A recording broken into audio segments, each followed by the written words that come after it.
Hey y'all, it's Trisha. Welcome back to my channel. In today's video, I thought it would be fun to show you our morning basket that I have put together for next year. So if you enjoy these types of videos and are maybe interested in homeschooling with all that's going on in the world right now, I really hope you will continue to watch, like and subscribe if you haven't already, and let's get started. Okay, so first off, before I get to my morning basket, I just wanted to show you guys a few things that we as homeschoolers do over the summer so that my kids don't lose all of their skills that I've taught them over the year, because we do take a nice summer break for a little bit. So for my going into pre-K daughter, I have this Scholastic reading and math jumbo workbook.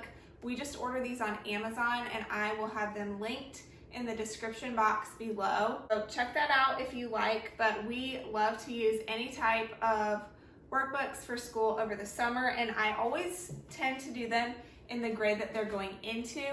That way they kind of get familiar with the skills that they should have, become accustomed to, or they are going to be learning next year. Just gets them used to it. Next, I have this first grade workbook for my soon-to-be first grader by Brain Quest, and these books are just as good as the Scholastic ones. We just love them. And then I also have a highlights first grade book. I basically just order the workbooks whatever I can find, and they have had a lot of them out of stock on Amazon lately because I think everybody is just trying to grab what they can for their kids when they're thrown into homeschooling and that type of thing. But we love to just do a few of these, usually each day. I'll tell my son to do like 5 or 6 pages, and by the time summer's over, he's whizzed through these workbooks. So moving on to my morning basket, what you guys are here for in this video. If you've never heard of a morning basket, it is basically just a basket that you can get your day started with, kind of get you in the groove, get your kids their brains on, thinking, they're maybe doing a little artwork, that type of thing. So I'll show you what I've got. I will also have linked in the description box below my morning basket from last year. And my son was in kindergarten, and then I had a preschooler, so it's a little bit different than this year's. First off, I have some watercolors. These are always great if I'm wanting to do a read aloud and that sort of thing.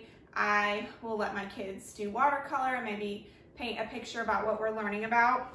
You can use watercolors for anything. It keeps their hands busy because a lot of kids at young ages, they won't sit still.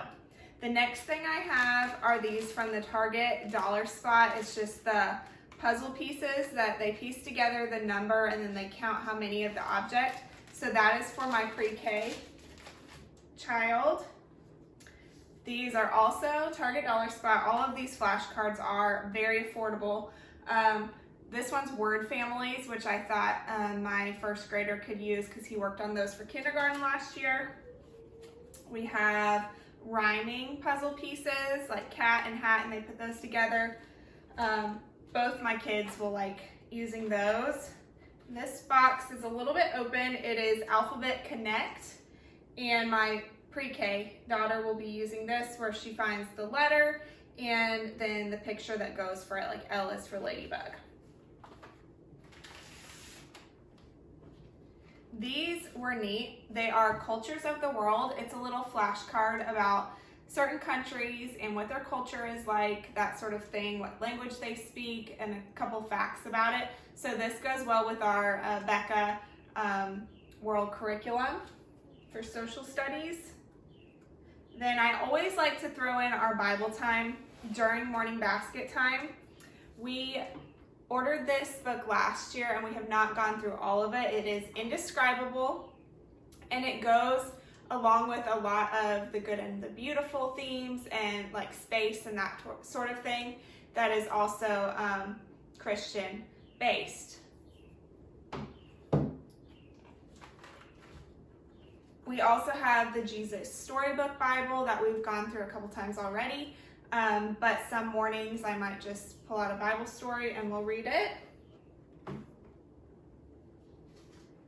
Okay, so my first grader started working on money last year, with our Horizons curriculum, and I love that I found this book. We have a Second and Charles store here where we live, and it is a used bookstore. They have a lot of homeschooling resources, that type of thing. So I found this for 50 cents.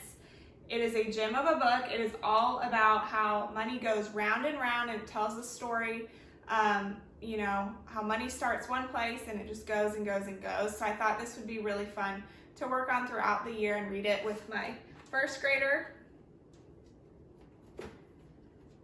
I have some Usborne I Can Draw Animals books. These are also just to have my kids' hands busy while I'm reading to them, that sort of thing. And also a paint by sticker with kids. These books are so fun, even for adults. They have the numbers and then the stickers in the back here. So that kind of even covers math with the geometric shapes. Then Noah's Ark, this is by Master Books. I showed this in my last video of my curriculum haul. And this is for my pre-K student. She will be doing this while my son is doing his Bible lesson time, his curriculum, and I thought just a good coloring book for her. This is also by Master Books, More Than Words, by Rebecca Spooner. We are excited to dig into this. This is our Bible curriculum for the year, and we will do Bible time first thing in the morning in our morning basket. The next things I have are my first school book by Handwriting Without Tears and my printing book. All of these will also be linked below. We are big fans of Handwriting Without Tears. Handwriting is an easy thing to get done first off in the morning because they don't need, you know, pages and pages of handwriting practice, but those books are great and short. And then finally, I also found this at our used bookstore. I was thrilled to find it is the Children's Book of America. Last year we worked through the Children's Book of Virtues, and I remember even in Catholic school growing up, we worked through a book similar to that with all of those little tales, but I just thought it would be great to get the kids started on little stories about America, you know, Martin Luther King Jr., and there's Johnny Appleseed in there, all kinds of things, Lewis and Clark, just to get them familiar with a little bit of America's history before we really dig in deep as they get older. And then last but not least, I just have a picture dictionary. You can find these at pretty much any used bookstore. They're all different types, but I just like to have them for my preschool student so she can get familiar with what the words look like that go with the pictures. And as you're going through each alphabet letter and teaching them how to write it, this is a great thing to have. So that is our morning basket. I hope you guys enjoyed it. Please give it a thumbs up if you did, and subscribe. Let me know in the comments below if you use a morning basket, if you use any of these resources, or if you have a good resource you'd like to suggest for our morning basket. I will see you guys next time. Thanks for watching. Bye.